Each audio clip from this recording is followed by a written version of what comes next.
Hi guys, and welcome to the stream. I'm struggling to get my words out there. Little bit of a bonus stream, I suppose. Just a few updates and just a catch-up chat with you all, I suppose. This has been done on a very limited setup at the moment, so you'll have to forgive me for that. I hope everyone is okay where you are. I know I've been away for a little bit. Let me know, obviously, if you can hear me. I don't know what the channels are doing with live streams at the moment, so yeah, just let me know if I'm coming through all right. If I'm a bit too loud, a bit too quiet. Um, do the best I can with the setup that I have.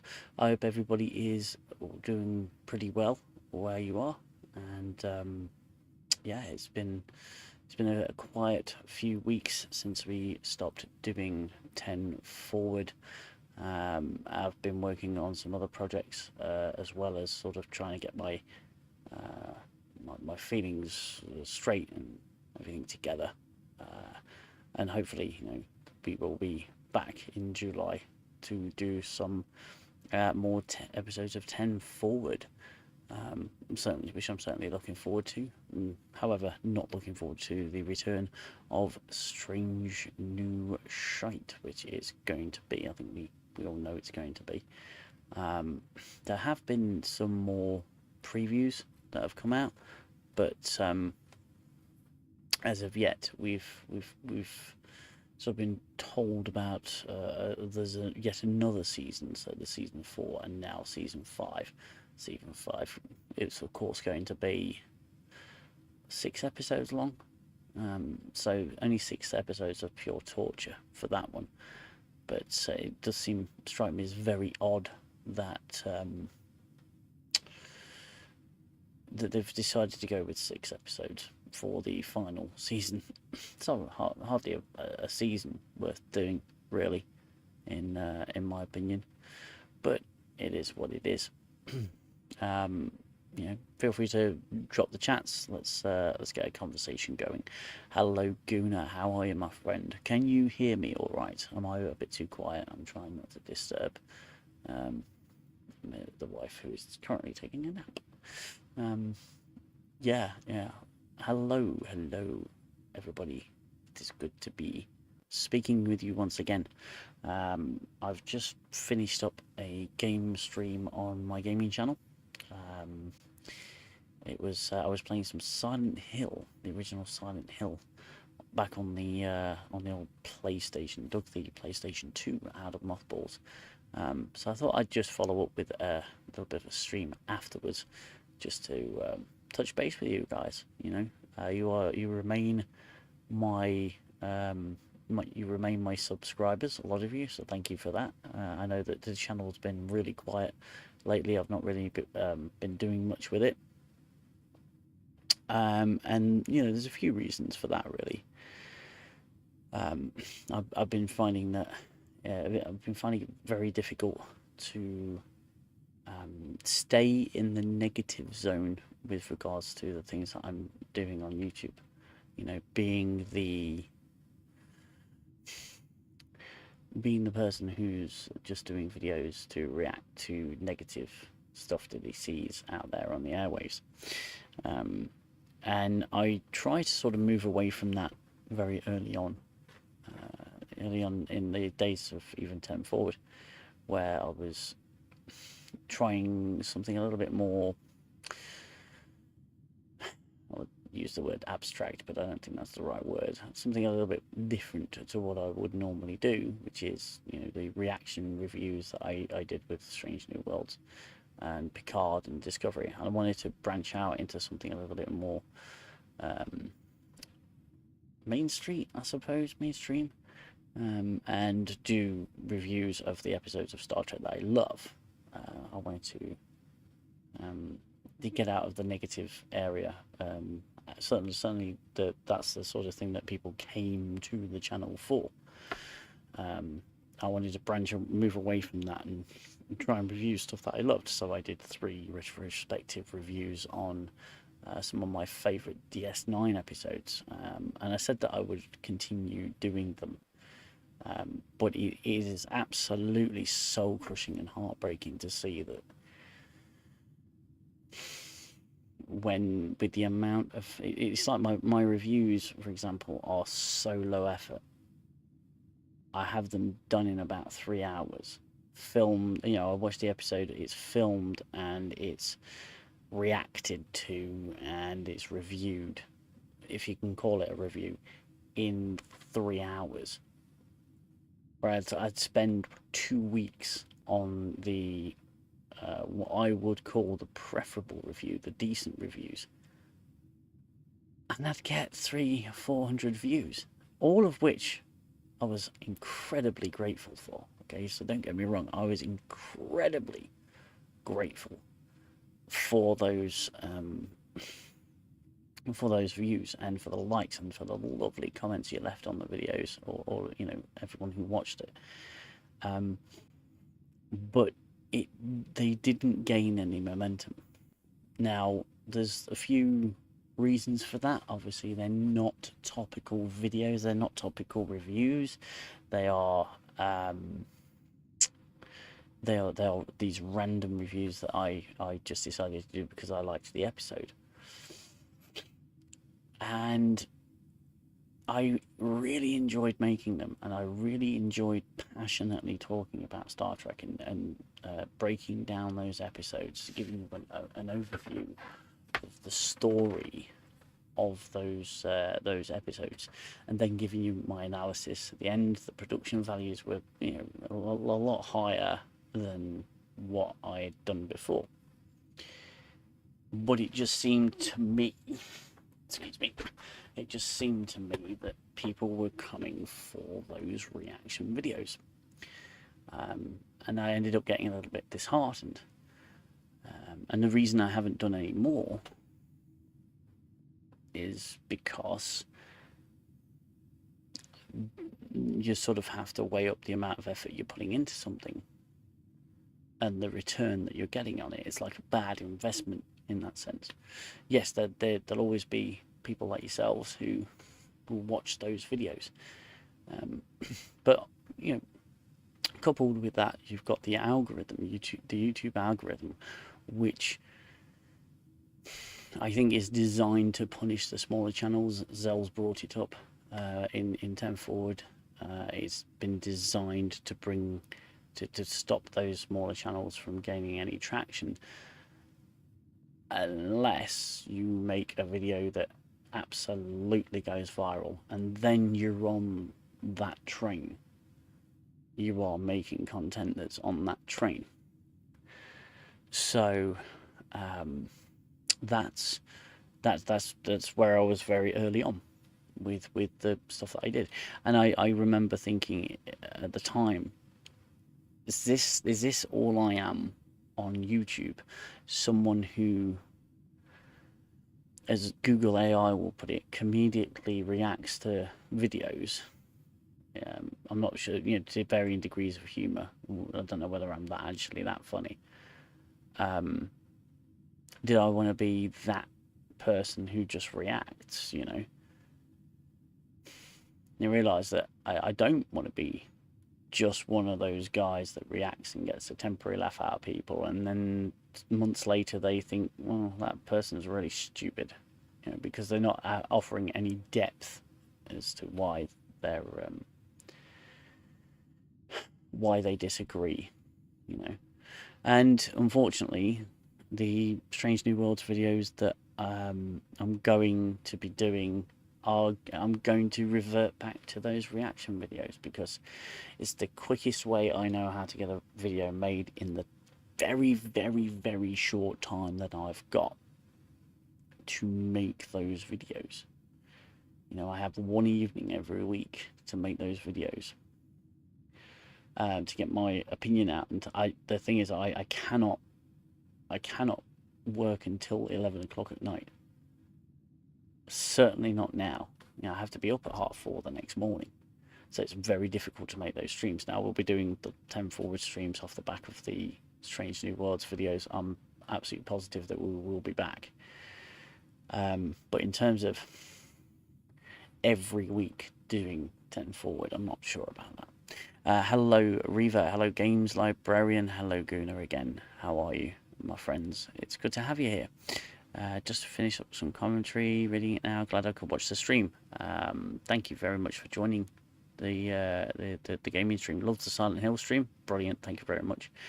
That's so true. It's hard to get views on YouTube. Yeah, it is. It's incredibly hard, and you put a lot of effort in. You put a lot of work in. And sometimes you give up an entire weekend to do a video, and you anger the wife. Well, you don't anger the wife. She's just, you end up not spending time with your family to make this video that you think is good enough to go somewhere and to achieve something,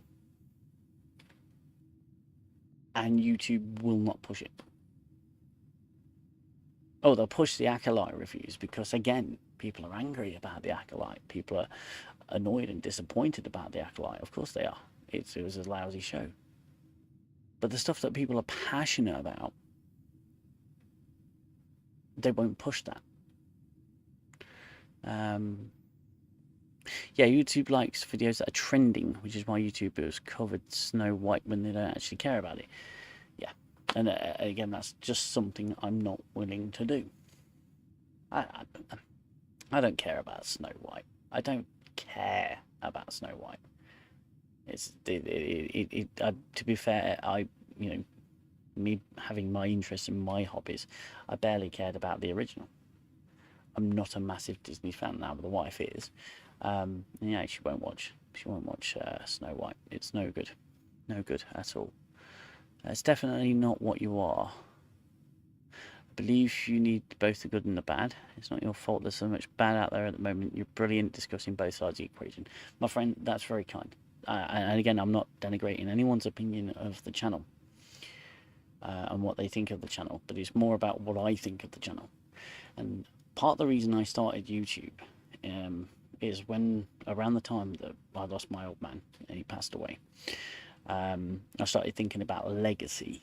I started thinking about what I'm going to leave this world with, or have left this world with. And the most obvious one, okay, my progeny, my next generation, my kids, and that's the most important thing. Legacy. And I'm so proud of that legacy. I love my children very, very much. I love my wife. I love my family. I love my home. I love my job. I love everything in that sense. But and it's really interesting because you will leave this world with 99.9999999% of the Earth's population not knowing who you were, or what kind of life you led, or what you thought about things. And that's pretty much the same with most people on the planet. They don't have much of an impact. And my man, he had an impact, a great impact, because he was a driving instructor. And he affected a lot of people's lives, and he helped a lot of people to learn how to drive, to gain their freedom and their independence in this world. And that, I think, was such a noble thing, noble profession to choose. I didn't go that same way. He did offer me the business, but I turned it down because it's not what I want to be. It's not what I want to do. I barely tolerate the roads and people on them at this point anyway. But I didn't think that that's what I wanted to do. So I decided to take another career path altogether. Years and years ago. This is going back a bit. And then I started thinking when he died, that was his legacy. It was his business. It was the effect of the people around him, and he was very opinionated, and he was very open to a lot of ideas, a lot of different ways of thinking, and that was great. And I loved the conversations that we had. I loved the dynamic relationship that we shared, and the conversations we had were mind blowing and epic. And he always gave me a different approach, and that was great. and then he died. He passed away, and I'd not gotten over that.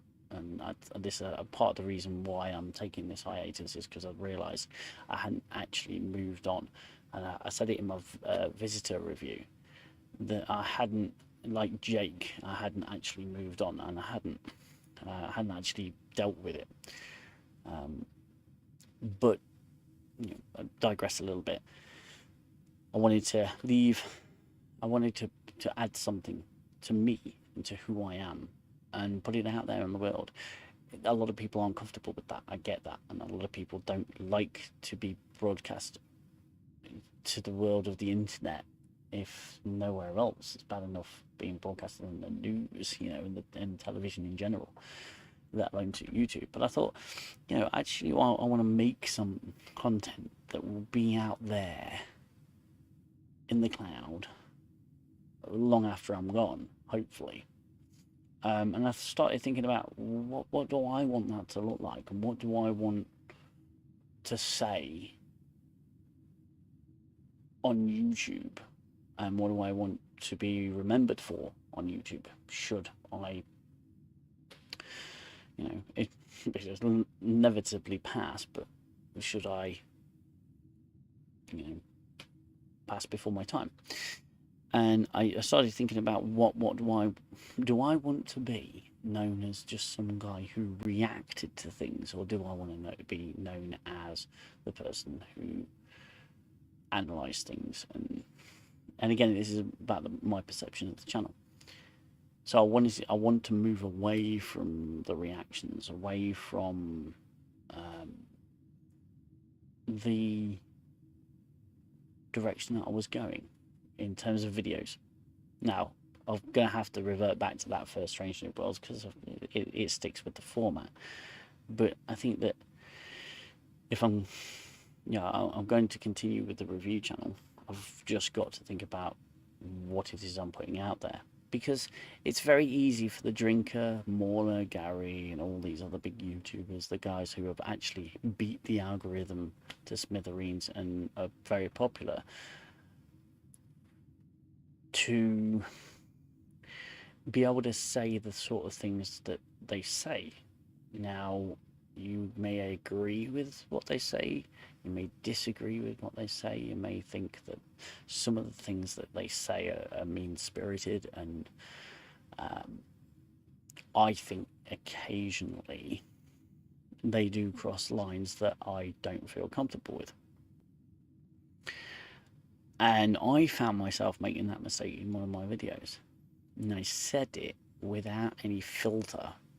And I compared, what's her name? Alison Pill to a thumb with a foot. And I did that thinking, it's just a funny thing that I've said. I didn't really mean to be mean-spirited. But it turns out I was. And someone mentioned that I was. And I actually had to stop and reflect. And the fact that I'd said that and think, damn, what am I doing this for? Am I doing this for the likes? Am I doing this for this sudden growth in my channel? Is that originally what I wanted to do? No. I will read your comments as well. I am going off in a bit as a tangent. So yeah, I mean, I just wanted to put this out there, that I had to look at the channel and think, well, not only can I not afford, really, being such a small channel, to do those things and to say those things, I also don't want to say those things. And we all say something in the heat of the moment that we later come to regret. And that's where cancel culture was born. I'm not worried about getting cancelled. YouTube is nothing to me. It's a platform for me to make videos. It's a creative platform. But there have been occasions where I've said something I'm not actually comfortable with, and I felt pretty damn bad about it. And then sometimes it goes a little bit far on 10 forward. Sometimes it does go a bit far, and I'm not happy with those elements. of it going too far, or saying things that I'm not really comfortable saying. There's a few times where I've gone to bed after the live show, and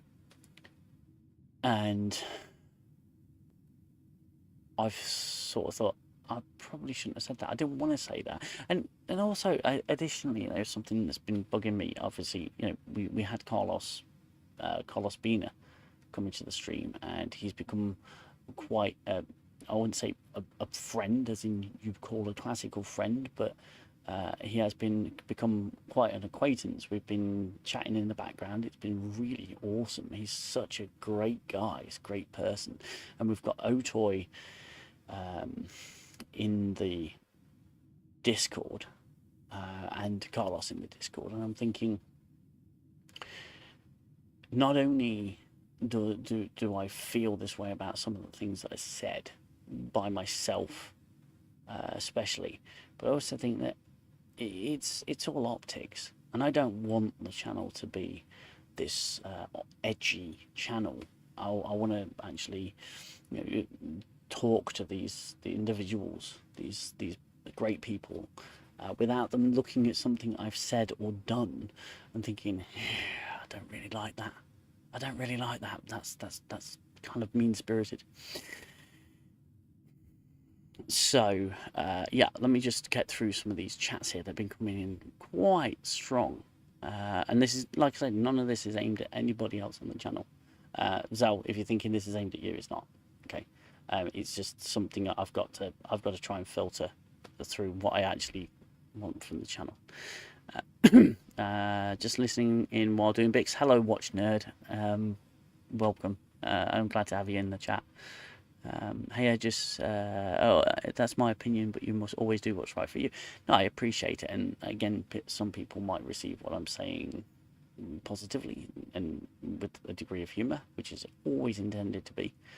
Some people might take what I say badly. I mean, I've had people unsubscribe from my channel because of something that I've said that they don't agree with. The fact that I put the Enterprise D in the episode 9 review thumbnail, which they thought was a spoiler, and it technically was. I made a mistake. Probably shouldn't have done that. I lost a few subs doing that. We're not all going to agree all the time, but I feel that work takes it out of you. Work in general, yes. I'm a very busy man. It can have that effect. Yeah, my videos take ages to make, and I wonder why I'm doing it. We've had this conversation quite a lot, Reaver and I, about the amount of time. Now, I was off work for a month due to various reasons. Nothing bad or anything like that. It was just I was off work for a month, and that's when my gaming channel burst into life. And I spent a good portion, not all of it, but a good portion making an 8-part Resident Evil Let's Play. And I put a lot of effort into this. Of course, it being on the gaming channel, very few subscribers. It gets about, it's got about 70 views in one, and then just diminishes until the final part, in which it goes up again, and you're just left wondering, why do I do it? Why am I doing this? To most people, wasting time. But then I think about all the good stuff that's come out of YouTube for me, is the ability to edit videos. I've got one playing in the background now. It's a little compilation I did for Resident Evil. That is live on the gaming channel. But I think of all the editing skills I've learned, and the lighting, which is right now is pretty damn poor. All of those things that I've learned along the way, editing videos. Again, I've been able to take that into a practical application outside of the house and in my job. It's been great. So that's why I do it, to learn and to have a bit of fun. And when something stops being fun and feels like more of a slog, that's when you've got to take a step back. Thank you for support with my Order 1886 playthrough. That's very touching. Yes, Gunnar has a channel himself. Gunnar 73, I believe. Is it 73 or Gunnar 70? Yeah, check that out on YouTube. I think I might have started putting you in the description. If I haven't, I'll link to Gunnar's channel in the description of all future videos and streams. He can join that ever growing list of other content creators. Yeah, because we're a community. So albeit a small one, we're still a community.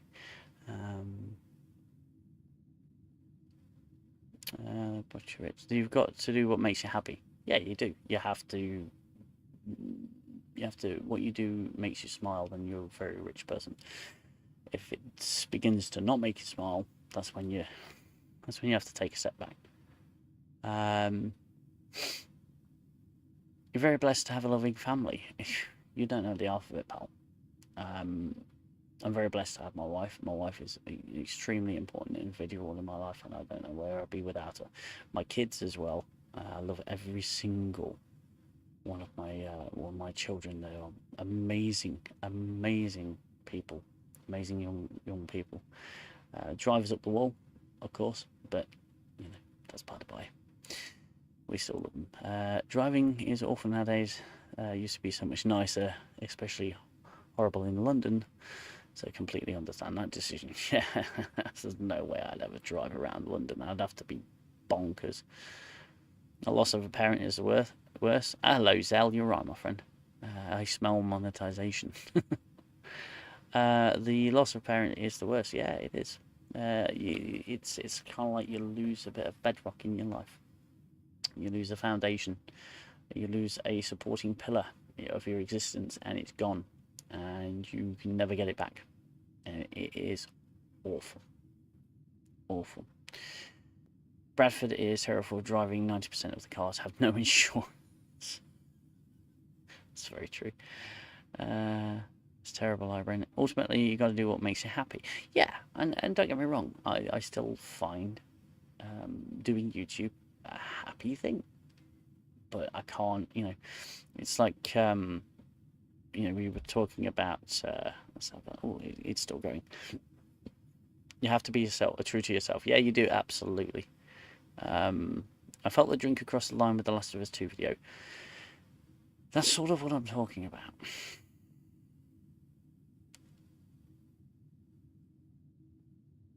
Now,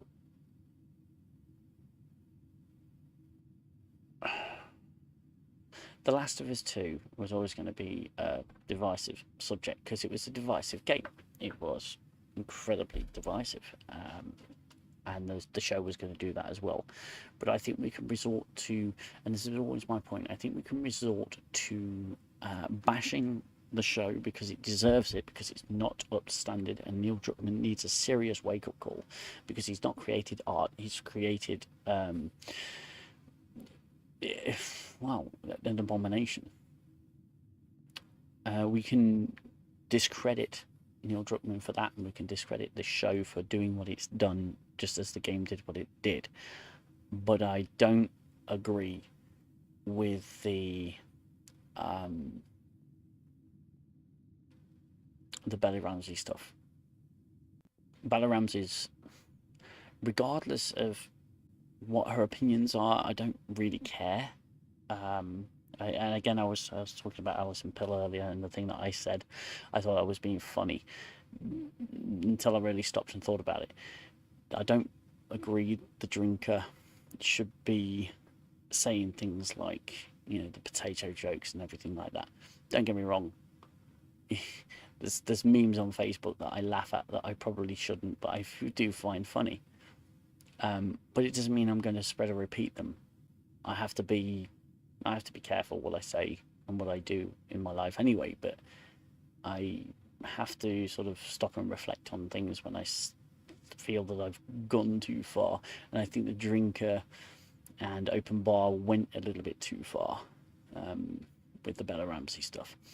And the drinker's a character in himself. I don't believe that's actually what Will Jordan probably thinks, but I don't know the bloke, to be fair. But I think that's just going too far for me. And I don't want to be one of those channels that does it. I want to be fair. Now, I've got my own opinions about the way that politics are going, certainly identity politics and everything. I've got my own opinions on that, but I do try and keep that out of the channel as much as possible, because, again, this is my legacy. This is what I want to leave. You know, this is my digital legacy, I shall say. And it's not the most important thing to me, by any means, but it does. It is sometimes really good for the soul to do. Yeah, basically refer to her as a potato multiple times. Bella Ramsey. Yeah. It's not nice. Not nice. What's this? Yeah, experience about you level up and get better stats. I'm not sure what you mean, mate, to be fair. She was not right with respect to casting, but that's not her fault. She acts to the script and direction she's given in Game of Thrones. She was brilliant. Yeah, I think that's sort of what I'm talking about. I don't care about the person, and I've made this clear from the very beginning. I don't care about Bella Ramsey. I don't care about, Patrick Stewart. I'm not fussed. They're not particularly. They've got thoughts and feelings and opinions of their own. That's it. They can have those. They've got a right, just as I've got a right to mine. It's when they tell us that we don't have a right, that's when there's a problem. But attacking the way someone looks because you don't like the character they're playing, or you don't think they're right for the part, I just think it's just something that's really low. And I started feeling really bad about, and looking back on some of the things that I'd said on my channel and done on my channel. I started feeling really bad. I don't want to feel that way. But hey ho. Okay, bye. Wife is there. And there she goes. I'm just going to use this opportunity to use the little boy's room. I will be right back, guys, and we'll continue this chat. I'll be right back.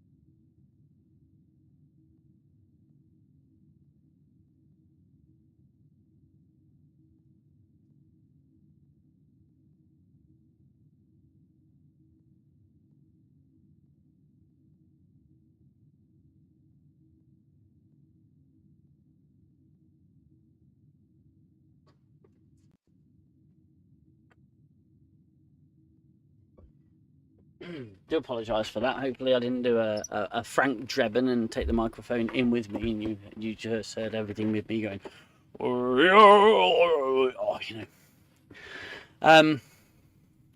So yes, Bella Ramsey. I don't agree with people taking the piss out of her physical appearance, because it's just not. It's not even. It shouldn't even be a thing. I look pretty strange. I've got gangly teeth. My teeth aren't perfect. I don't have a pearly white smile. I've got a little bit of a twitch every now and then, and I've got a load of facial twitches. I've had a comments on the channel, sort your teeth out, you gangly looking bastard, and all that sort of stuff. I've had no end of crap. Oh, Xell. Thank you for the £5 super chat to cover the therapy cost of having me on your channel, mate. There is no therapy cost. I really appreciate you being part of the team. I really do. It's just we've got to take a look at the things that we say on the stream. We have to be a lot more careful than we've been doing, because the keyword thing on YouTube is killing the channel. It's killing the channel. We've got to be. I know, mate, that you have been absolutely stellar in your self-censorship and your control, your self-control, and and you have been holding in all this code of honor stuff as well. That's been hilarious. But we do have to be careful because Otoy is in the Discord. Carlos comes onto the channel, and the last thing I want is to do an interview with Carlos and him see the sort of things that are being said. I mean, I know he's been part of the stream and everything, but we have to be just a little bit more careful. And going back onto the other comments here, Game of Thrones shoot was brilliant. I've got to try harder, laugh out loud. Try harder with what? I mean, in regard to YouTube positives, I've met some great people through YouTube. And again, yeah, we have said this countless times, my friend, haven't we?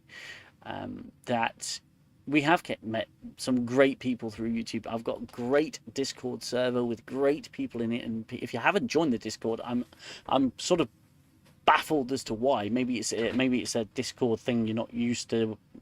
A lot of people don't know what Discord is. A lot of people don't sort of understand what Discord is. And I have to admit, I didn't. But if you're not in the Discord, join the Discord. The link is right there. You hit that link, you install Discord, and you're away. And it's a great. It's a great platform. It's a great, brilliant platform to use, and we'll go in the voice chat. I haven't been in there in a few weeks because again I just wanted to isolate myself off a little bit. I have an occasional chat here and there, but it's been very sort of I've been very sort of quiet with it and whatnot. I've been sort of letting people have their own conversations, taking a step back in the Discord, but that's all going to obviously revert back.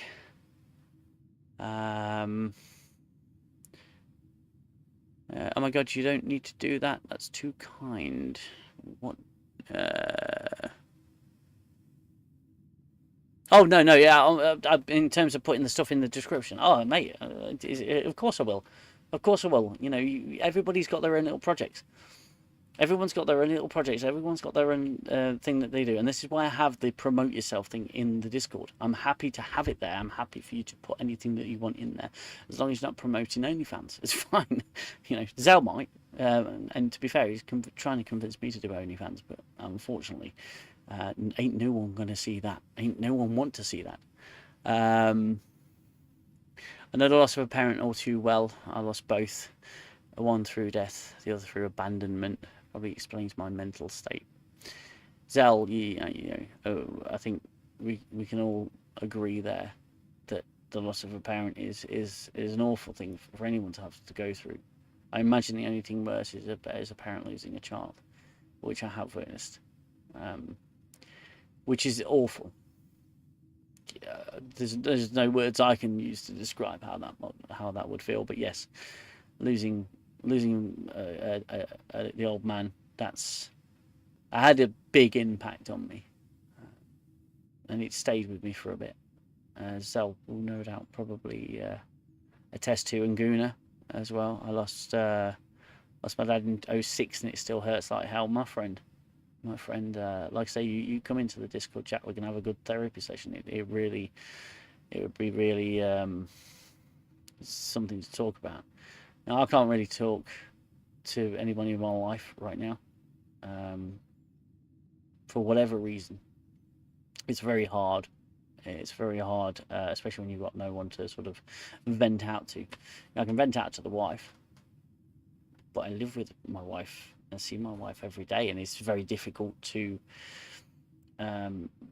Sometimes you just need that other person to vent out to. So if anybody does need that kind of support, we're all here for you. I always hope we are. It's fine. I have my own family now. Yeah. Again, yeah. It's amazing. Your focus shifts and everything. That's really cool. And I've got my family, 4 kids. Crikey. Now, I mean, 2 are step kids, but they're my kids as well. I've accepted him into my life over a decade ago. Only make potato jokes at the Irish. But I have to be really careful. in my life, personal and professional, making jokes. Now I'm of Irish heritage, so I can laugh it off. Other people might not. So some people get really genuinely wound up about that sort of stuff, and that alone can lose you a potential subscriber, or lose you a current subscriber, or get you a down like, or shove your live stream down the ranks. And this is all stuff I've been thinking about over the last 3 weeks. The format's got to change. I've got to. I don't want to be the person saying these shitty things in videos. If I can get away with it, if I can, not actually say these things. The only thing to find something. It's one thing to find something terrible funny, but it's another to contribute to putting it out there if you're not comfortable with it. Again, if you probably explode. Yeah, Xell and I, we do a meme swap every now and then, and it's just stuff. It's just, yeah. I've forgot there's some stuff on my phone that I've pulled off social media that'll make your hair curl, and the shock value of it is hilarious. It's really funny. Doesn't mean I agree with it. It doesn't mean I'm going to repeat it either. I don't want to spread that out into the world. Now, again, I feel that when the first meme I saw of Bella Ramsey, and it was the girl who voiced Ellie, the whatever her name is, and she, my memes are legendary, yeah, and she was holding the baby in The Last of Us, and she goes, "I will call you Potato." First time I saw that, I was pissing myself laughing. I really was. And then I stopped and thought, hang on a minute. Yeah, all right. I shouldn't have found that funny, but I did. It was a reaction. We are of the South Park generation, of course. Are we not? We are of the South Park generation, and I love South Park. And I find it immensely funny. I find some of the things less funny now that I have kids. Some of the Catholic stuff I find a lot less funny. But I have a new appreciation for it in a very different way. You're absolutely right there, Reaver. It's not something I'm comfortable putting out on this channel. I think we could all have a laugh at each other, but it stops being a laugh when it turns into spite. Yeah. Now, I mean, there have been times, and genuinely, I'm not bullshitting. There have been times where I've done my Picard impression and thought, yeah, maybe making fun of an old man is probably not the way to go. When I do the David Attenborough version of Picard, it's kind of an interesting mix between the two. It's meant to be from a loving place, but the Picard thing was from a purely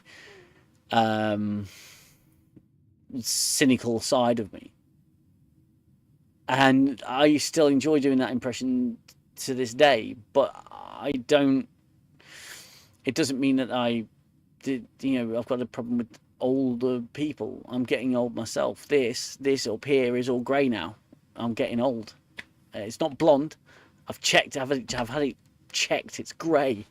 I'm going grey, but I don't mind. And I don't mind getting older. And doing the Picard impression was my interpretation of geriatric Picard. Fumbling around in an action show, which, let's be honest with you, didn't match at all. Don't know why I end up watching the screen, watching myself. You're there. I'm watching over there. So I'll just keep doing it. I'm ignorant.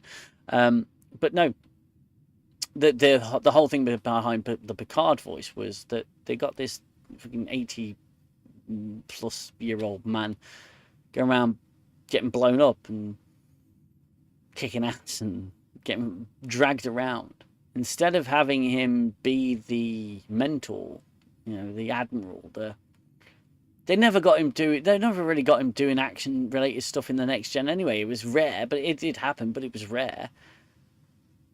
getting him blown up and everything was just, it was, the whole thing was just ridiculous. And it was, I think it was a decent response to that hilarity, that ridiculousness of it all.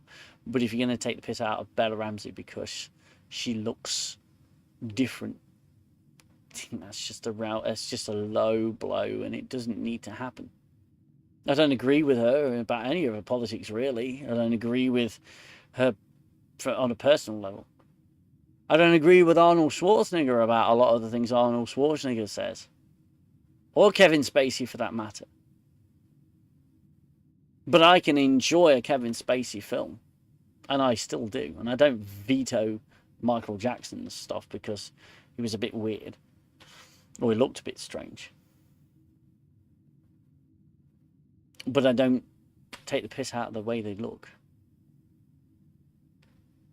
And it does seem spiteful.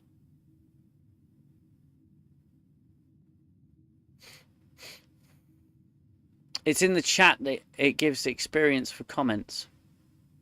We heard everything.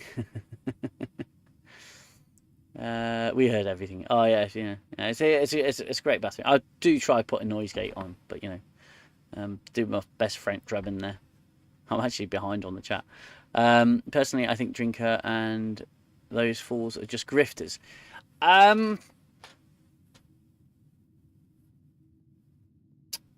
Now, the Drinker's an incredibly successful YouTuber.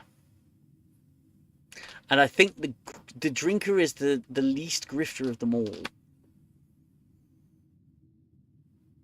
He's not that bad, but he is... I mean, he's become popular because he's covered the popular subjects. If he just stayed doing Resident Evil retrospectives and you know, stayed on the niche stuff that he really loved, like what I'm doing, he'd probably be where I am. But it's because he algorithm chased, and I don't want to algorithm chase. I don't want to do a video on Snow White. I don't want to do a review of Ironheart. I don't even want to watch it. Because I'm 42 and I'm finding myself with less and less patience for things that I don't have patience for. Now, I'll watch Strange New Worlds. I'll watch that lousy Academy show and I'll do videos on it, and they'll be of the same nature as the other one, perhaps a little bit more self-censored. Self-censored, not self-centered. But I'm not going to algorithm chase. I'm not going to watch a show just to say, oh, look how shit this show is, and look how much I hate it. It's just not worth it. I watch Star Trek because I like Star Trek. I'm not going to watch Ironheart. I mean, I enjoyed most of the Marvel films, up to Endgame. Why would you sit there watching something you fucking hate? I mean, I haven't watched Lost ever. I've never watched Lost. I watched the first episode on Friday after a quick siesta. I watched the first episode of Lost. Fucking hell, I loved that first episode. Now the rest of the series I've heard just gets shitter and shitter, but I love the concept. I thought it was, the first episode was really good. No spoilers, of course, but no spoilers for me either. But I pretty like it.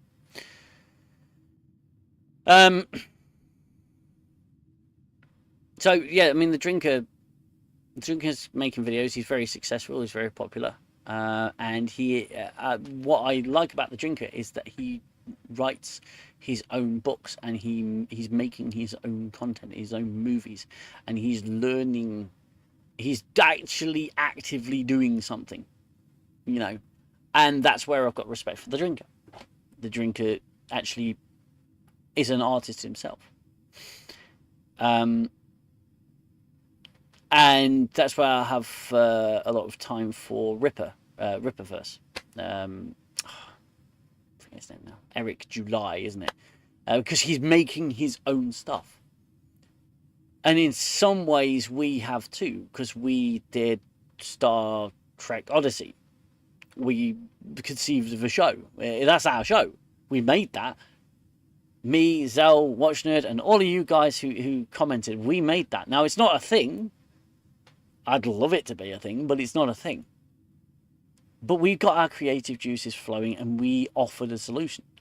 The Drinker offers ways to fix things. He does videos on how to fix things. He's a writer at the end of the day. He's an author. Will Jordan is an author. But there's some YouTubers that are on that show that I don't necessarily like. I find, I listen to their opinions and everything, great, but when they start with the physical appearance stuff, I'm not interested. I'm not interested, and no one should be, really, because I think that's where they lose their point.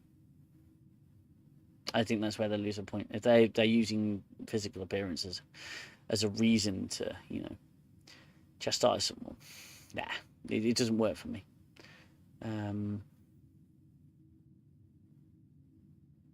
Rage bait for views, yeah, and in some ways that's what I did when I first started the channel. I didn't expect this review channel to do well at all, and suddenly it had this surge because I was doing Picard Season 2 reviews and Star Trek Discovery reviews. More and more people liked what I was doing, and there was an air of comedy around it. Now I've got 1,954 subscribers, I believe, at this point. I hit the 2,000 mark for all of 5 minutes, literally 5 minutes before I lost subscribers. Now, how many of those people are on my channel because they want to see me react to something negatively? I imagine quite a few. How many are bot accounts? Well, if you believe certain people, bots are everywhere, man. But you know, how many of these people actually come to the channel to watch an Evening in 10 Forward? Probably, I'd say conservatively around 50. So 1,900 people are coming to watch my videos, and my videos only. They only want to hear the opinion, and a negative opinion at that. And I remember getting it because I'm part of some Facebook groups, just because I like to keep tabs on what people are saying. And there's one individual that keeps posting links to my video, and that stopped when I got a little bit complimentary of Star Trek Picard. He wouldn't post anything. And then when I got negative again, he'd post something. He'd post one of my videos saying, "Oh, Danger Man's come to his senses." But again, I'm not here to serve your opinion on what something should be, or what your opinion on my opinion should be. I'm not here to chase that at all. That's the dark side of social media. So many now broadcast the negativity deliberately for clicks and likes. Yeah, that's the part of the depressing thing about the world. Everybody wants to see someone overreact, or do stupid stuff on YouTube, and I'm not for that. I'm into discussion. I'm into streaming games and repairing stuff, something constructive, something useful. And I don't want to sit there and play this character that's just gonna go, and then Tilly just ate the entire ship, and Commodore, she became Galactus, and suddenly formed such a high gravitational field, she turned into a black hole and ended up eating the entire universe. Because isn't it funny? The actress is big. I don't. Here's the thing: the actress being so big, the actress weight is the actress's weight. If she wants to lose weight, she can lose weight. If she wants to put more on, she can put more on. However, the logic has to kick in at certain points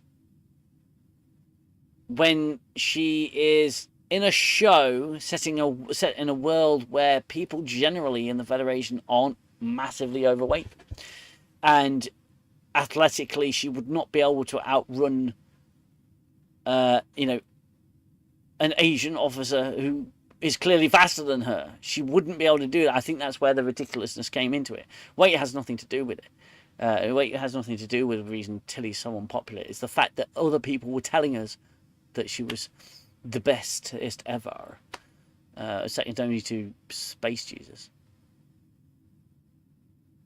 And yet people would say all the time. You know, oh, Tilly, she's so big and it's funny. It's pointless, is what it is. In my opinion, it's completely pointless. Thank you, Danger Man. You're a class act. Oh, mate, I don't believe that for a second, but thank you. I don't believe that I believe. You know, I don't believe that I'm a class act. I think I'm just being honest. I wanted to come on and sort of say hi to you guys and give you a little bit of insight as to what's going on in my head at the moment, and that's what's going on in my head. I don't want to be unnecessarily crass about anybody, about anything. I just want to talk about stuff, you know. I want to talk about. I haven't given Xell a heart for that. I'll give Xell a heart. Boom! There you go. Have a heart, my friend.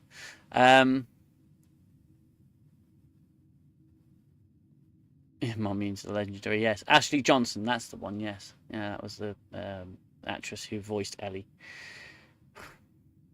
I believe we were all South Park generation. Yeah, I mean, look, say I spent my teenage years watching South Park, my very early teenage years watching South Park, loving it, loving what it became. I'm not so keen on where it's decided to go now because it's changed again.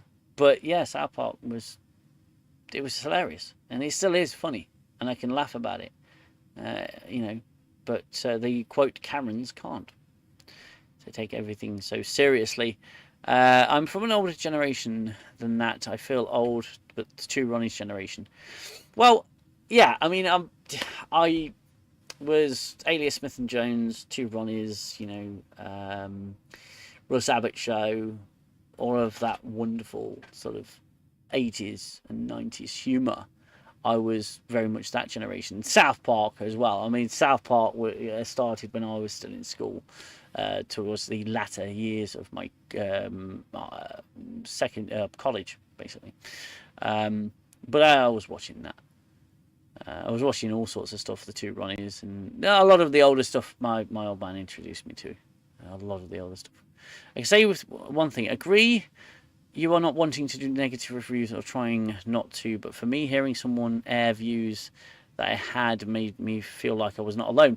Yes, yeah, and don't get me wrong, this isn't me saying I'm absolutely going to be a follower of the grand book of the grand unifying book. I'm not going to be like that.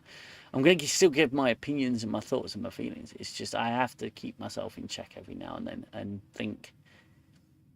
Probably not a good idea to say that, or probably I should think about why I think that, and you know, just do something that's still funny. I mean, I shall still call Tawny Newsom Tawny Twat because she is a twat. She's an absolute twat. I genuinely believe she's an absolute twat. You know, I think Mark Ruffalo's an absolute twat. You know, I think that these celebrities are so far up their own fucking backsides that they don't actually know where their face is because they're just talking out their arse a lot of the time, and you know they'll come to conventions and ruin them with political discourse when people are there just because they know them, they've seen them on TV and they like what they did, they like the performing monkey that they are, and a lot of them are. And there's very few self-aware actors in Hollywood. They all think they're fucking amazing. Me, I'm nobody. I'm just some guy on YouTube. And even if I had 1 million subscribers, I'd still be just some guy on YouTube. If I had 10 million, 60 million, it wouldn't matter. Still just some guy on YouTube. I don't expect anyone to, you know, think the way I think because I tell them what to think. And Hollywood's pretty much like that all the time. I wouldn't stay in the world of negative anyway, Gunnar. I always try to look at something positive. I like Alec Baldwin, great actor, but I wouldn't trust him. You know, funny enough, I'm actually okay with that. You know, I'm so okay with things like that being said. Because no, you wouldn't trust him. But would you trust any actor, really, in the cutthroat entertainment business? And you got Alec Baldwin responsible for a human death. Now, regardless of allegedly, I mean, regardless of everything that took place, Guys, it's crazy. Ironheart is so bad, it's funny. A lot of stereotypes that Disney probably don't want to put out there. Yeah, I've heard it's the Robin Hood of Marvel, and yeah, at the end of the day, I need to get my mental state in a place where it can tolerate crap like that. I watched Lost recently. I thought it was good. It got silly later on because it should have ended sooner than it did. But some of the characters were great. Yeah, I think Supernatural suffered this exactly the same thing. And no disrespect to female creators out there, but a mostly male-led franchise was taken over by a female creative, and it showed.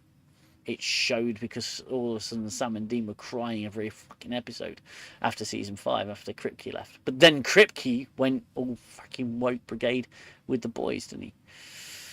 So, you know, thankfully he got out of Supernatural at the right time. First 5 seasons of Supernatural are some of the best horror TV you can ever watch. It's fantastic. Everything past that is just crap.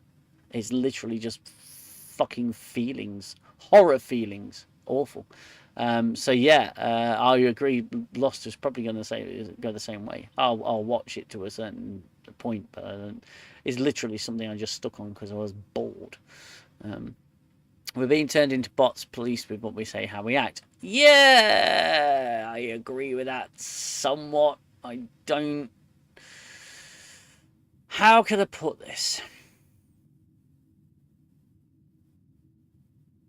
If you want to be a prick and say anything that you want to say, regardless of how it's going to make other people feel, then you should absolutely have the right to do that. Absolutely 100%. Have the right to do it. I don't even know why I've got my headphones on. I'm not actually listening to any audio. What the fuck?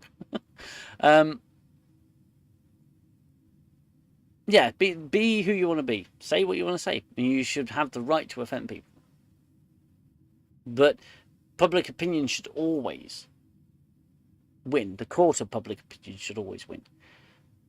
You know, and it's sort of something oddly democratic about that, isn't there? Where you can say what you want to say, and then you get judged by the public sphere. But it's when that public sphere is influenced by people. And you can say, you know, I can say what I want. I really can, but people will judge me based on what I say and the things that I do. And I don't think it actually... I don't think it's nice to be particularly mean in a... You can be mean in a sarcastic way, of course. You know, there's banter, as I'm told in my other world. There's banter, and then there's just being mean-spirited. The line is blurring between the two. Because people are blurring the line. But I think that you really just... I think you should not self-censor, but just be aware of the things that you say. I don't get up every day looking to upset people, but I don't wake up every day expecting to be told that I can't say something that I should be able to have the right to say. But again, it's just looking at myself and thinking, well, what do I want to have permanently out there on the internet? What were the things I say? You think of, you know, the way I felt 10 years ago about things and the way I feel about them now are vastly different in some respects.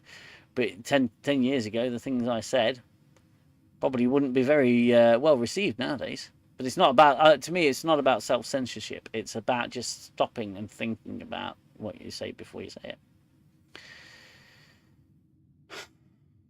Freedom of speech is debatable now.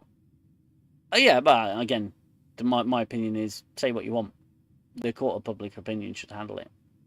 You know, if you say something particularly nasty about someone based on any particular factor of them, then they're judged in the court of public opinion. No one should be cancelled for what they say and should lose their livelihood and their, You know, the social credit system should not be implemented and stuff like that. They shouldn't, but they should be. If they are somewhat old-fashioned in the way they think, then that's fine. But they shouldn't be punished for it. And I think that's the line that's being crossed: is people are being punished for it.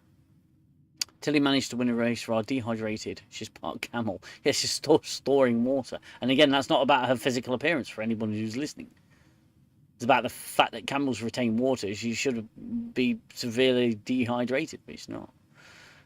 Haven't actually seen Ironheart, even though I have Disney Plus, so it's worth watching for a laugh.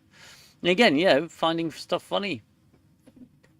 If it's so bad I can laugh at it, then I'm happy. I'll watch it. But I have to. I think it differs when it's something you care about. I didn't care about the Acolyte because I'm not a big Star Wars guy. I do like Star Wars, but I'm not a big Star Wars guy. And I don't think I'll ever really be a big Star Wars guy, but the Acolyte was fucking hilarious to watch. It was so insufferably bad, it was good in that sense. It's cringe-inducing, and the morality is backwards. I feel like I'm watching a villain's origin story. And yeah, that was pretty much what The Last of Us 2 was. It was glorifying the villain. I think there were some of the most successful franchises and successful stories in human history have been about good versus evil, and not vilifying the good and sanctifying the evil.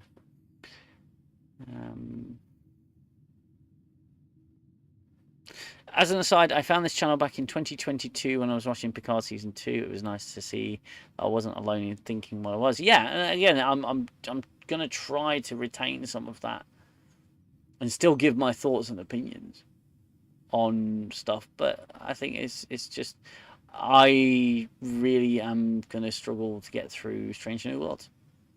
And I think we are two watching it, 100%.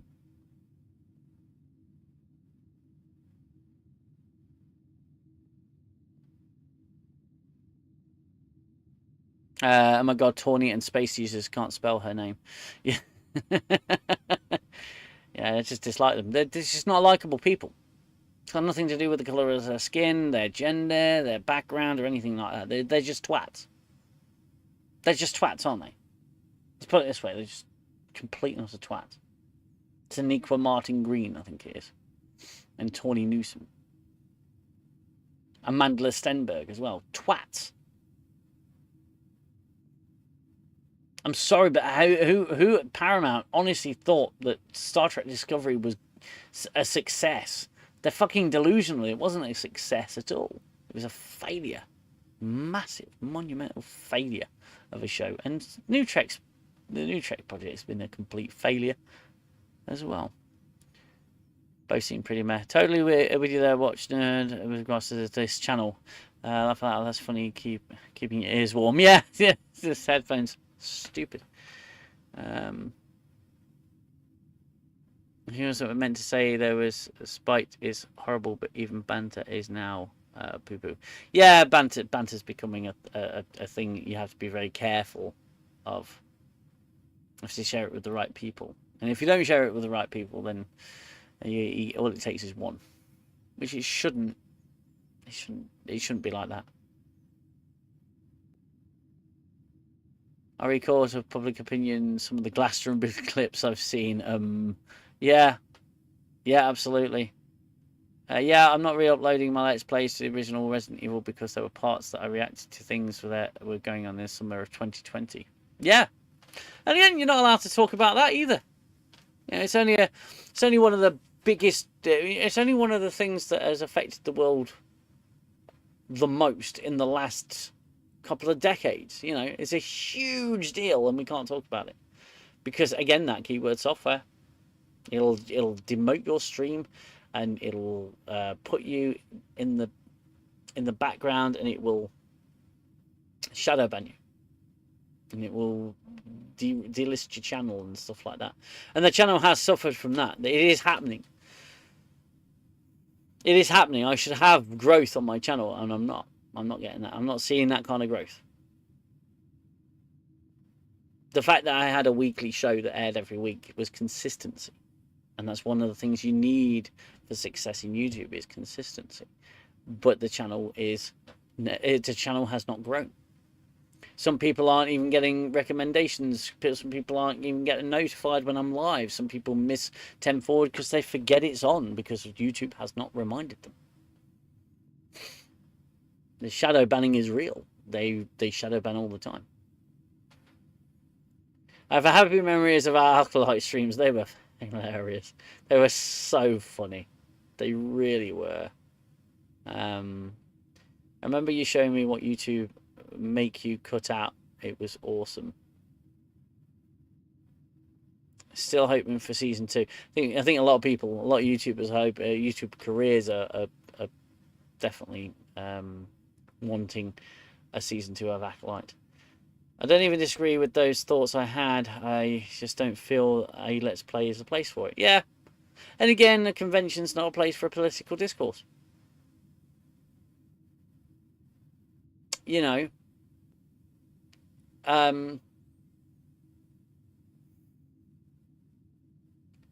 there's a lot of things that are out of place in this world. You know, and I think that the current day politics did not belong in Star Trek. You can represent them through metaphor, but they didn't do that. They just shoved it straight in your face. Absolutely unreal. Going on YouTube. Also, I love the Acolyte streams so bad it was good. Yeah, it was a good laugh. It was a good laugh. Rumble seems to be a better platform than YouTube, I feel.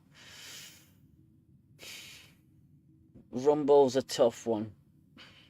I'll have to learn the interface before I can go on to Rumble. But again,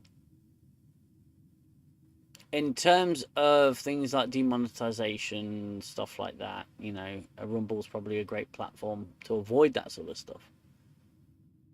I'm kind of oddly framed on, and I'm pulling the camera down a little bit. That's a bit better. I'm a bit better framed now. Rumble's probably a good platform for, you know, not losing your monetization or losing your career because you've said something that the algorithm didn't like or that YouTube didn't like. And that's all fair and well. But the YouTube model should work if it weren't being so heavily restricted. But again, I don't want... In some ways, you know, I think that YouTubers need to have... YouTube's an odd one because it's an anomaly, isn't it? Because in all the history of media, we've had television, we've had movies, and you've got the film classification, and you've got Ofcom. Things that you can put out on the airways for other people to see. You know. And you've got regulatory bodies and stuff like that. YouTube doesn't have that. It has community standards. And you're thinking, you know, anybody who's got a camera can put stuff on YouTube, which means we get a larger pool of opinion, a bigger representative of people's opinions. But there's nothing to stop people from saying probably the most horrible things you can say other than the community standards. And here, I think Rumble has its limits, but it's a constant battle. YouTube's kind of like this wild card. It's quite interesting. It's quite interesting to think about. On the conventions and political discourse, 100% agree. FedCon was my last one for a while. I think it was a good one. I want to remember it well. Yeah. How often is that going to turn sour? Because someone doesn't like Donald Trump. And there, I've just said his name. And there's a very good chance that the stream will now get pushed further down the list. So I've got 1,950 subscribers now. You could conservatively say that, you know, there are a lot of them that aren't. There's some people that don't even know they're still subscribed to me. They just think, oh, well, there's one guy that I subscribed because I thought one video of his was funny. There's other people who are watching who come to watch my videos. They don't care about the live streams. There's people who come and watch the live streams like you guys. There's some people that don't know that the live stream is live because it's out of sync with the rest of the live streams. It's not on a day that I usually do it.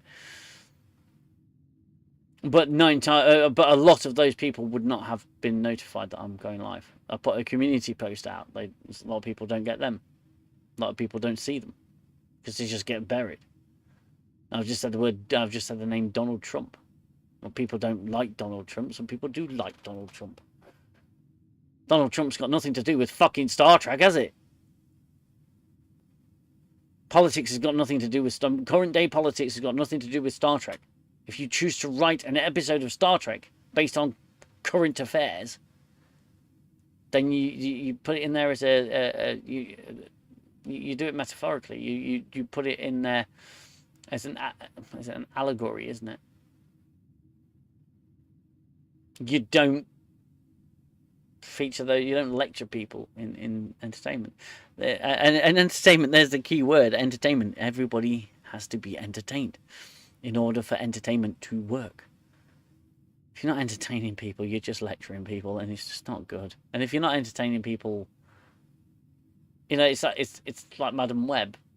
That entertained people, but not in the way that they were expecting. Some people got really sort of pearl clutchy about it.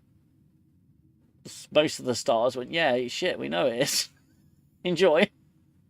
Yeah, they're pretty accurate. They're pretty honest about it.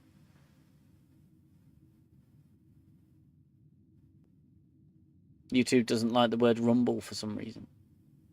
Hello, Crimson Wolf. Welcome to this stream. A very odd stream for me to be doing. Clarifying some things. But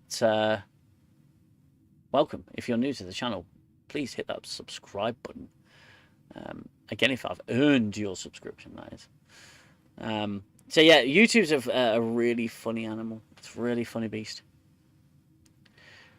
Our Valentine's Day stream was legendary. Yeah, it was funny. The end was one of those moments where if that joke had been not live on the internet, I may have laughed a little harder. But oh God, what a way to end the show. Thankfully, it's a kind of an in-joke that only Star Trek fans would get. I got my old channel taken down because of community standards, even though others post the same content. Yeah, one rule for me, one rule for thee seems to be another YouTube trait. There's quite a lot of it out there. And again, the drinker can put videos out that will say, where he says, I would say, mean-spirited things about actors and actresses. That, yeah, you can mock them for their views, you can mock them for their acting ability, but their physical appearance, I think, should be just not a thing. But they can get away with it because they have such a large subscriber base. And I think the drinker's fantastic, and his success. His books are fantastic. His channel's great. His videos are really good. I'm usually entertained. I watch almost every drinker video. I'm usually entertained, but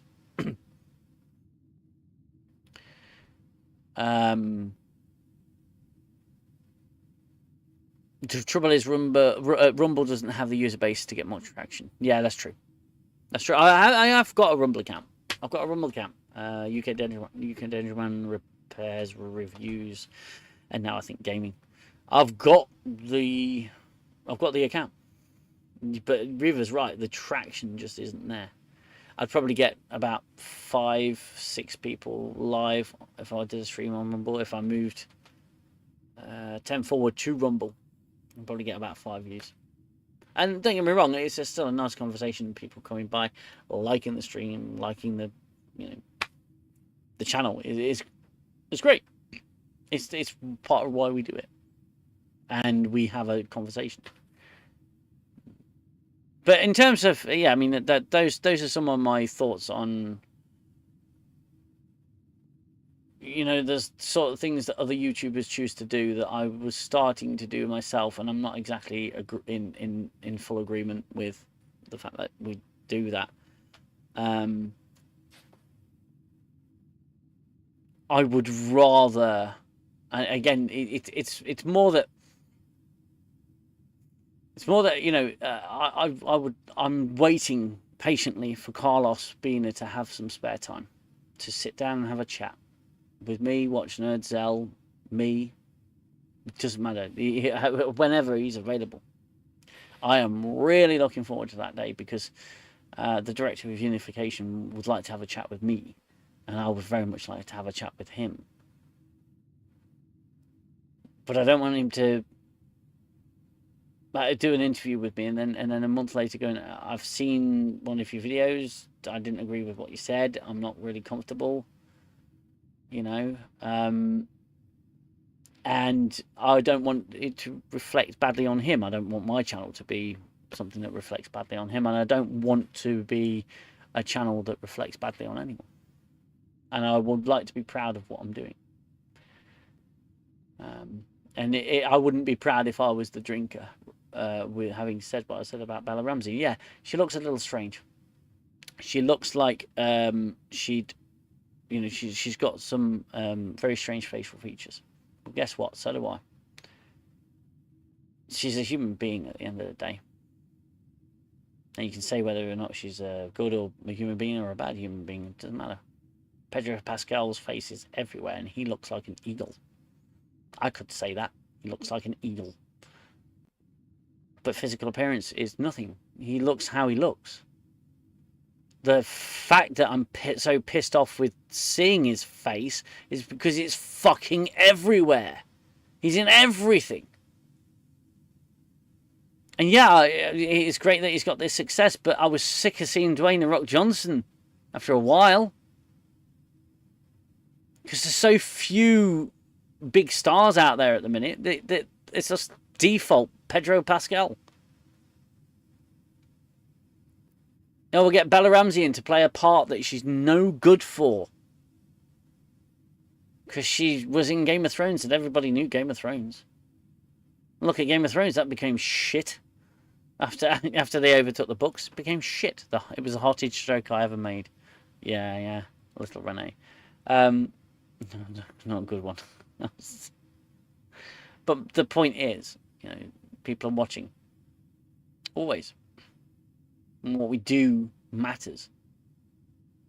And what's said on my channel live stays there for the whole world to see. All of this that I've said, I'm not going to delete it. I'm not going to shove it on another channel where no one will see it. It stays here. So every time we air a 10 forward, everything that's said on that 10 forward stays out on the airwaves. People to view at any point.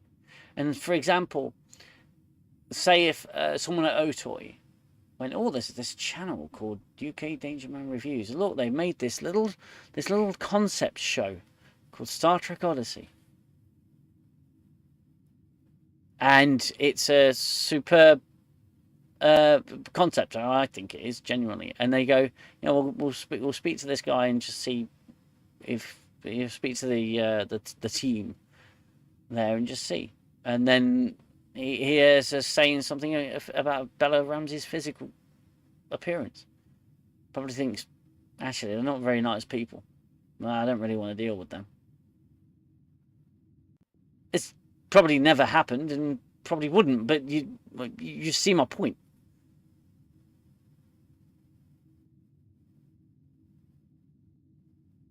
It puts people off. So the plan for 10 forward going forward. So I want to try and minimize that wherever I can. And we have to take it from a new approach and go for a little less edgy. Because I don't want an edgy show. I want a chat show. I want to talk about things. I don't want to move to Rumble just because you can say what you want, because I don't want to say whatever I want to say. I want to maybe just think about the things that I say on my show. And like I said, there's been a few times where I've said something and it's just been like, oh, I wish I hadn't have said that. You know?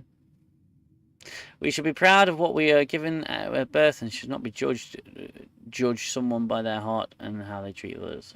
100% agree. I'm judged in this world predominantly by my actions and the things that I say, words and actions. That's what I'm judged by.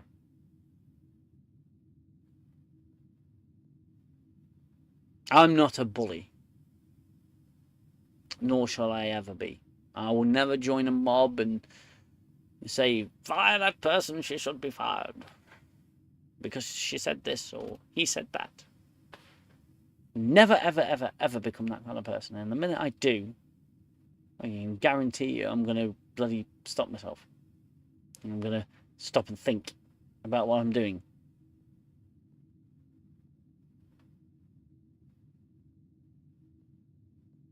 And I think that's part of what has made me a little ill. That I don't want to be a nasty person. I don't want to be someone who upsets someone. Don't get me wrong, my opinion is my opinion. But I don't want to be unnecessarily vile to someone if all they've done is star in a TV show that they weren't right for in most people's opinion. And she played a character that she wasn't right for. I'll never attack an actor or an actress for simply getting a role, doing their job. What I will attack is the professional mindset of the people that put her there in the first place, and for what reasons they put her there in the first place. I couldn't give two shits about Pascal's personal life or Ramsey's personal life or Anson Mount's personal life or the fact that he's got political opinions. Fine, but join the debate. The issues come when other people tell you you shouldn't say what you shouldn't have an opinion on things. How you put that opinion out matters, though. Am I making any sense? Tell me if I'm not. Pedro Pascal was recently seen on a tortilla in Mexico.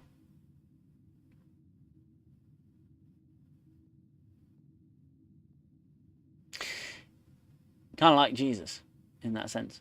He just appears everywhere. The guy's had some success, and I'm really chuffed for him that he's had the success. But I'm definitely suffering from Pascal fatigue. Now, if just on what I've gone on one for a little while now, if someone makes a joke that is really inappropriate and really sort of edgy and really sort of South Park times 10, and I laugh at it, it's because I found it funny in the moment. But it doesn't mean I'm going to send that on as if it's my sense of humour. I laughed at it, yeah. And then I stop and think about things and the things that I say and how I make people feel, those around me. I'm getting that so much with having teenage kids. I should be careful what I say and the way I put things because it can upset them. And when they're younger, you're just teaching them. When they start to become their own individuals, I have to be very careful about what I say and the way I put things across. And this last year has been an eye-opener for me because you have to change the way that you put things across and you have to explain yourself. You just can't say, do as I say. Behave yourself. Don't do this. Don't do that. You have to start giving explanations as to why. And I've found myself losing an argument and not being able to retort, because I've been in the wrong. Self-reflection is probably one of the best things that we can do as a human being. Reflect on the way you treat others. So I've gone through my life a lot thinking, no, I don't know, I don't want to reflect. But in the last 5 years, I've been reflecting. Not all the time, but more and more, the older I get, I'm reflecting. Yes, you make sense. Yeah, you're making sense. Oh, thank you. I'm glad I'm not just incoherently ranting. So, plans for the channel. 10 Forward's coming back. It is coming back in July. Probably just after the first episode has aired. But it will be a bit of a staggered return, really, because I think the first 2 episodes we'll be doing. But I'll be going on holiday. And I'll miss 2 streams. There'll be 2 weeks of No 10 Forward. And that's 2 episodes that we won't be able to talk about. And I won't have, where I'm going, I won't have the time or the signal to be able to do much. I certainly wouldn't be able to do a stream. I might be able to do a Discord chat, maybe, but I won't be able to live stream it. So there'll be a few gaps. I mean, the last year, before we went on holiday, I did a few hours stream and then went to bed and then got up super early and drove 300-400 miles. I'm not going to do this year. I'm not going to do that this year. It's a case of there will be no stream because we have to be up early the following morning. So 10 Forward will be back, but it will be a staggered return, and it will be we'll be covering Strange New Worlds. And genuinely, if we got nothing to cover after that, I won't do this show. I won't do the show. We'll do the show when we've got something to cover. And I will work on trying to get Carlos onto the channel to do some interviews. I'll still keep up my videos. I can still make a video whilst I'm on holiday. And the night before, I will make a video based on that episode. And I will do a video when I'm on holiday. It'll be literally me walking along the beach, probably just saying what I think. And then I'll upload it to YouTube when I get back to some signal.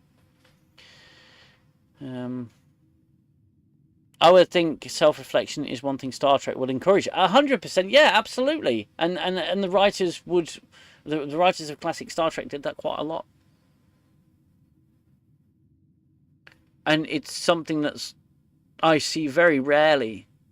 People thinking, actually, you know what? Yeah, maybe I should have done things a little bit differently. Maybe I could have approached that situation at work a little bit differently. Maybe I exacerbated the situation. I mean, you can still arrive at the conclusion that you know what I did was right. That person's a twat. But at least you've gone through some level of self-reflection. And I think that's important in a YouTuber. You know, people, drinkers making money. Mauler, I love his videos. But you hear him on an open bar, a lot of the time he just comes off as plain arrogant. Everybody else is wrong. All the people's opinions are wrong. He argues with Drinker quite a lot, saying that Drinker's wrong. It's like the Drinker's a fucking writer. I think he'd know. You know, you're a critic. You make incredibly long videos that are full of specific content, which is, I think, is bloody genius. Being the long man doesn't always mean you're right. You just self-reflect and think, oh shit, I shouldn't have done that. And the ability to say sorry. It's like the people say, oh, you don't apologize to the mob. It's the last thing you do. Well, that means you can still reflect on things that you've said, and you can say, look, I can see how you took that in that way, and I'm sorry you did. But when you just straight up apologise, it's bad. So flip-flopping a little bit here. For me, I want to be constructive about Strange New World Season 3. I'm also away in July for a couple of weeks. Will be different time zones. Yeah, and again, they release it at the most inconvenient times. You notice that? Everything's getting released at an inconvenient time. It's like they do things like state of plays for when people in America finish work. People in England go in bed. They have to wake up to the news. I can't do a reaction stream on Resident Evil Requiem because I have to be in bed by 9 o'clock because I'm up at 4:30 the next morning. So I can't do them. It's all inconvenient time, and they put Strange New Worlds out a stupid day. Thursday's a stupid day for Star Trek. It really is. And it's been Thursday for as long as this new Trek has been going. It's been Thursday release. It's awful. Want to be constructive about Strange New Worlds? Yes, so do I. I want to be constructive about it. I don't want to...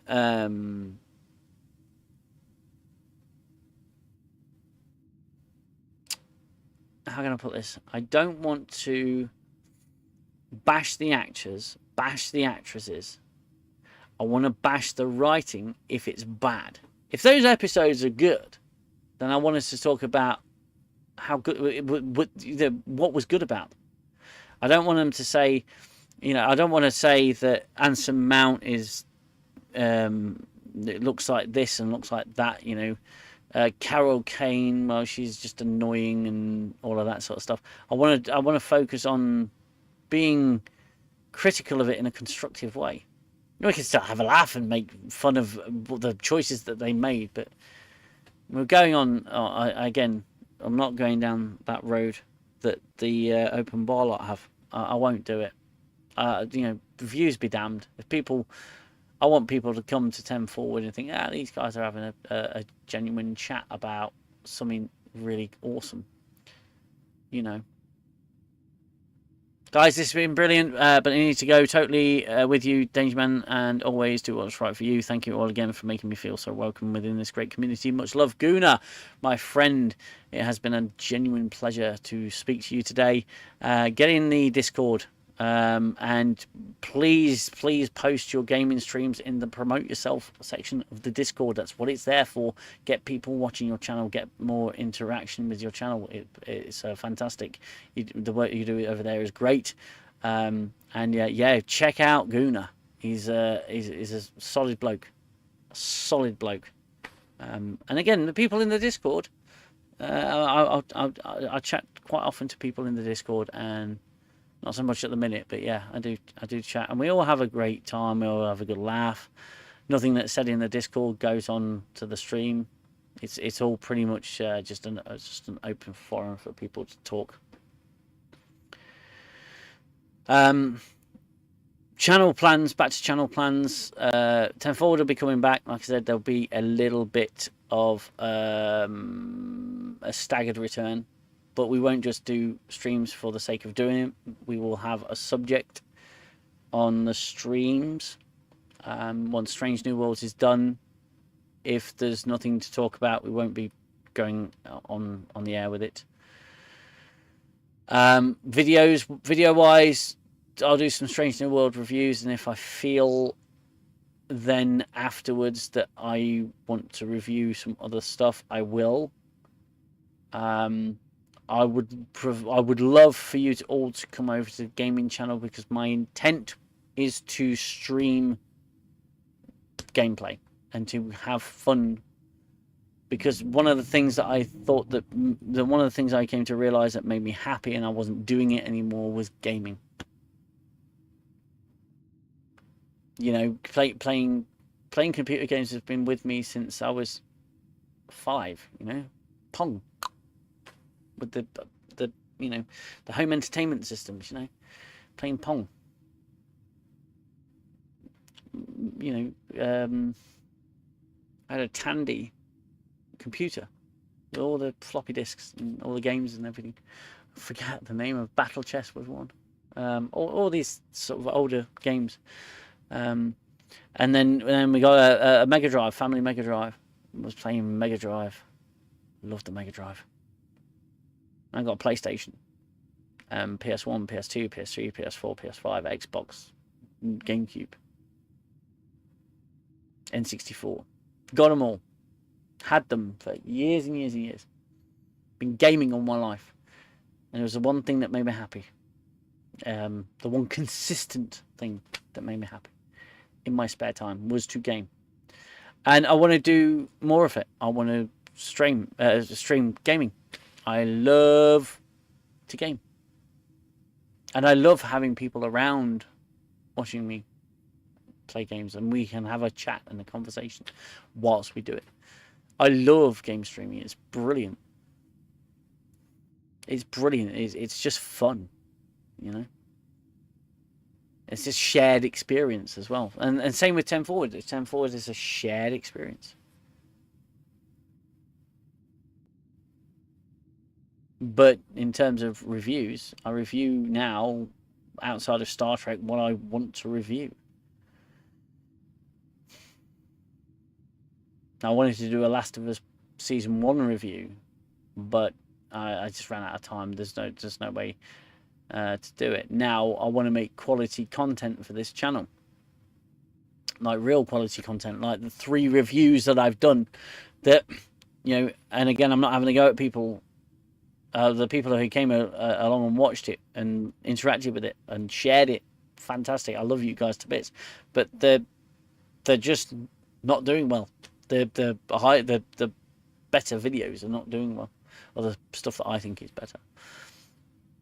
So I'm just rediscovering GTA 5 at the minute. Can't wait for GTA 6 next year. GTA 6 is a funny one, isn't it? Really, because you know it's going to be the best game ever made, and it's going to be the most amazing game ever made, and it's going to be the most profitable game in gaming history. And you know that it's going to do well.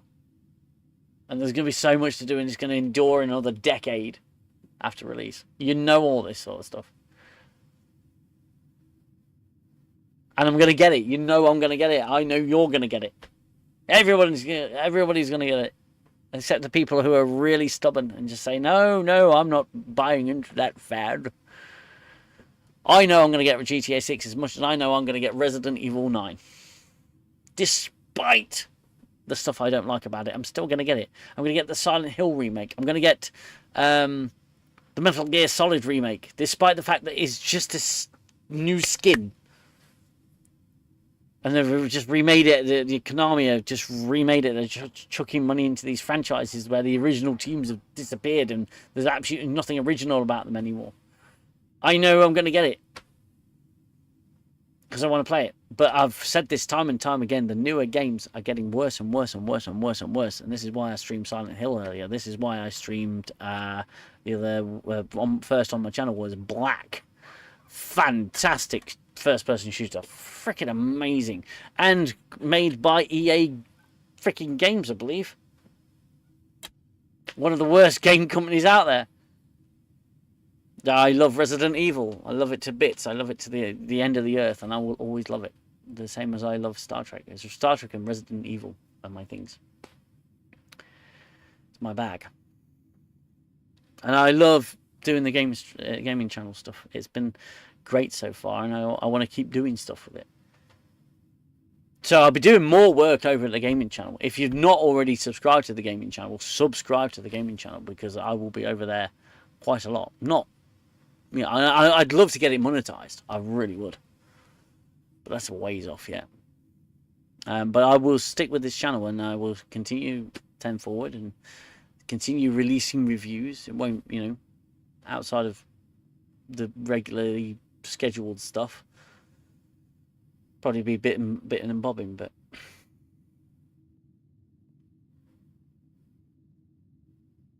look out for your games over there. Watch Nerd, you check out the Lex show. Oh, Librarian, you're always on about Lex. You're determined to get Watch Nerd to watch Lex. No, not yet. A show from the 90s. Yeah, it was. Yeah, it was. Show my first video game system with a 2600. First 2 games I played with Centipede and Desert Falcon. Nice. It's from the 90s. It's super strange. Rockstar Games seems to be a good studio still.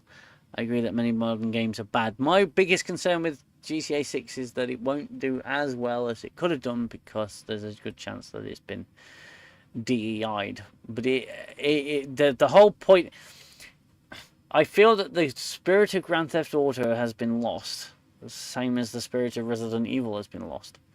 The first 3 Grand Theft Auto games And by the first 3, I mean the very first 3.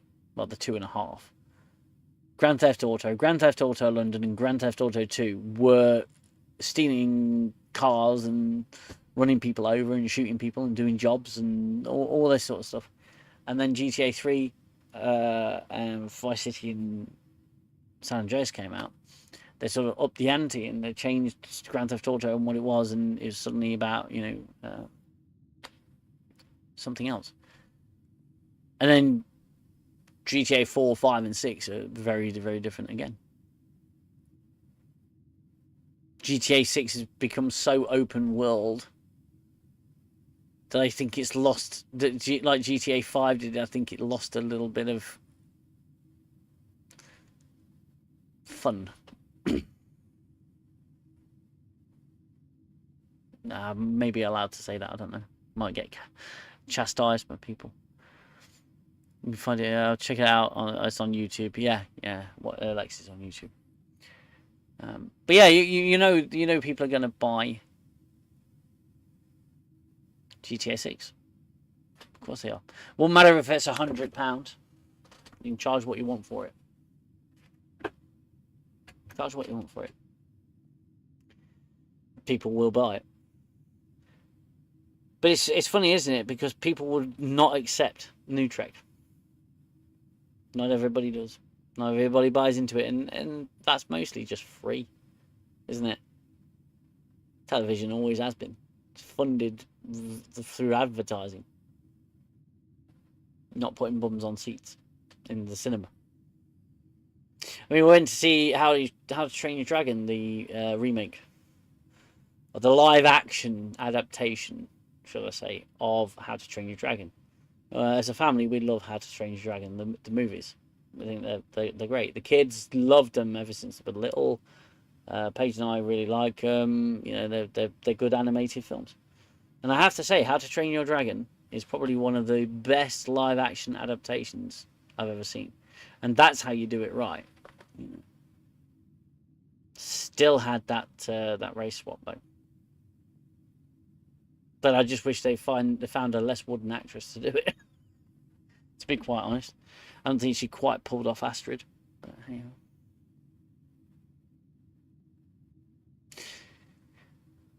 so yeah, there's the update. I mean, it's been nice to be live on the channel again. To be fair, it's been nice to sort of chat shit with people in many ways. And if you are watching this post live, come and join the Discord, and we can carry the chat on throughout the next sort of couple of weeks. Someone help me out by letting me know when Strange New Worlds is coming back. I think it's like the 17th of July, possibly. I know it's July. So I think it's the 17th of July. I'm fairly certain it's the 17th of July that it's coming back. Correct me if I'm wrong. Let me know if I'm wrong. It's possible I'm wrong.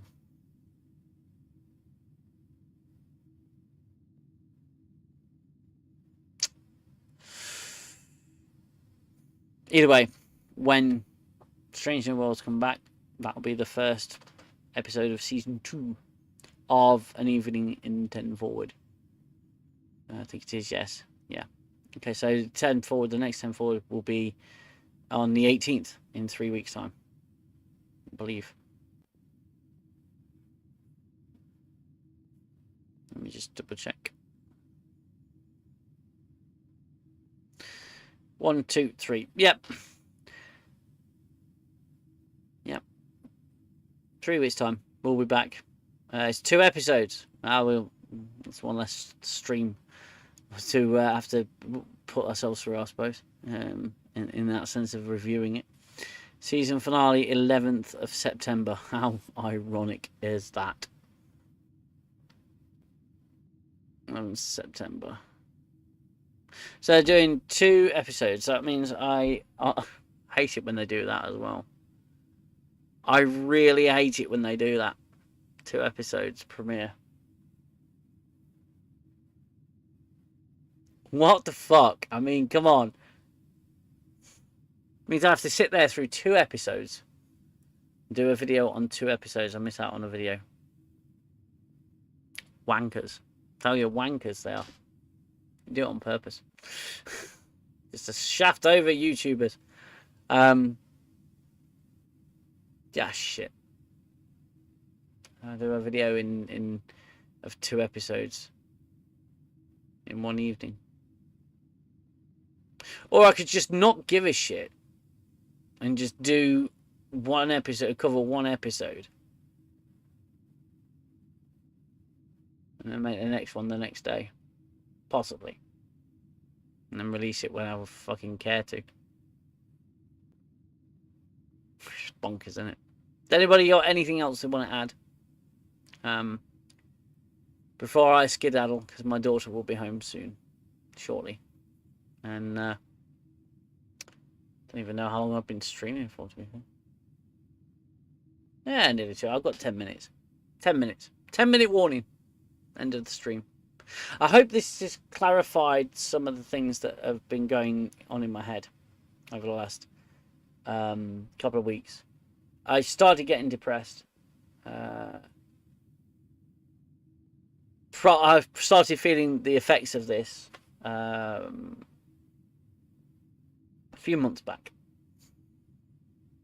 And then in hindsight, I'd been suffering for a few years. And things are slowly getting better. I'm trying to do things that, sort of pull me out of this. And the wife is doing everything that she can to help. She's got her own set of struggles as well, as we all do. I'm just trying to find things that make me smile. And so far, I have found things that make me smile. But I couldn't keep going on the way it was going on. And with 10 Forward as well, I want to try and get more people on. I want to try and rotate a bit more, give a bit more diversity to the show. Not diversity in terms of modern sensibilities of the word, but diversity of opinion. It doesn't matter who you are. If you wanted to come onto the show, you're more than welcome to do so. You just have to go through a bit of a vetting thing at the beginning if you're new. Any of my subscribers that want to come on, as long as they understand the rules, and I will have I suppose I'll have a 10 commandments for the show. Something that I'll start thinking about structure. And not limitations per se, but certain restrictions that I want to implement with the show, because I can't risk slipping into this slump again.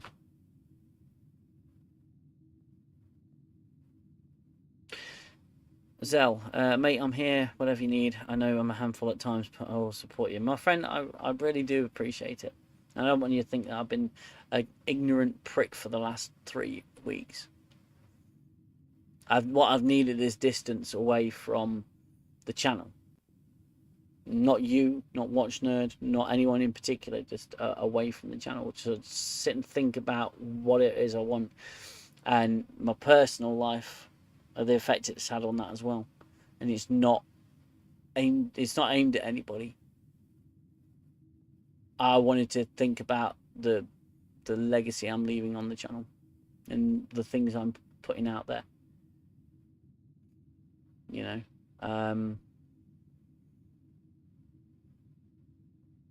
It's not been easy. Obviously, as I've said to the wife, it's not.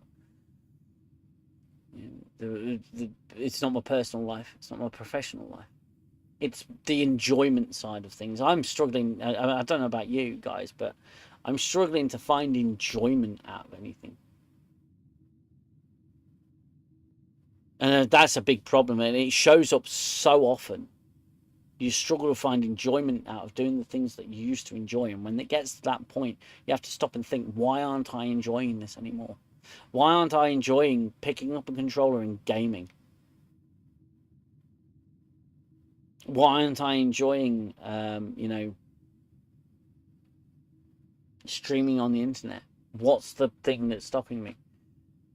And I've still got a bit more work to do. But part of what was stopping me from enjoying it is the self-reflection. In some ways, it's a curse.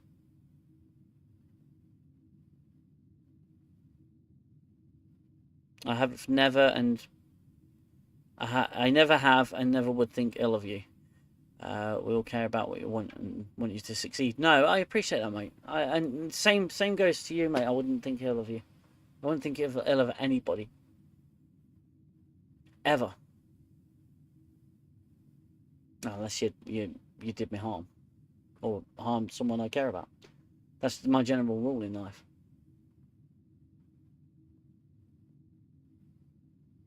You know. Same, but I know we've discussed this. Got bad this past week, actually. Mate, if you want to talk, then I'll gladly sit on Discord with you.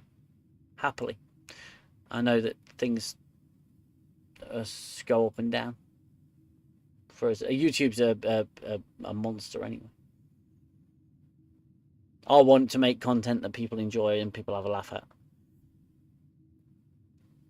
And I'm guilty of exactly the same thing when I scroll through my own YouTube feed, because my YouTube feed is not UK Danger Man Reviews. It's UK Danger Man Repairs. That's my primary YouTube that I use to view videos. So my watch history is all on that. The other channels, I just if I want to watch something that I don't want banged into my own algorithm, then yeah, I'll do it on the other channels. But I have I believe five active accounts for YouTube. 3 channels. Wow, 3 channels I care about. Take care of yourself, everyone. Yeah, take care of yourself as well, Games Librarian. It's important that we do. Self-reflection is hard, but sometimes important and needed. I think it needs to be present a lot. I would say more so nowadays, but I don't use that as a reason to self-reflect. I think it's important that we are not unnecessarily crass towards people.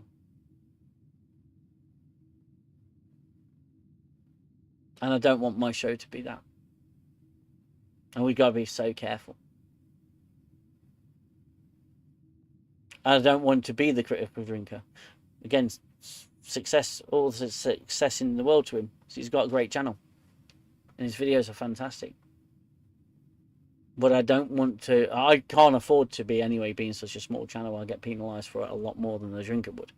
I think we can all agree on that. But more, I don't want to be that kind of person. Because I've stared into like true hatred of things. I've stared into it.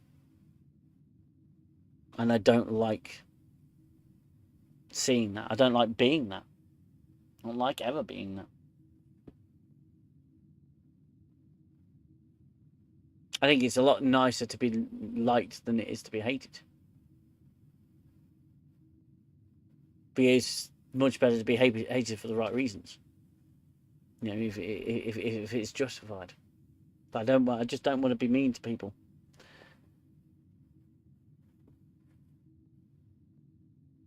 I'm approaching the end anyway.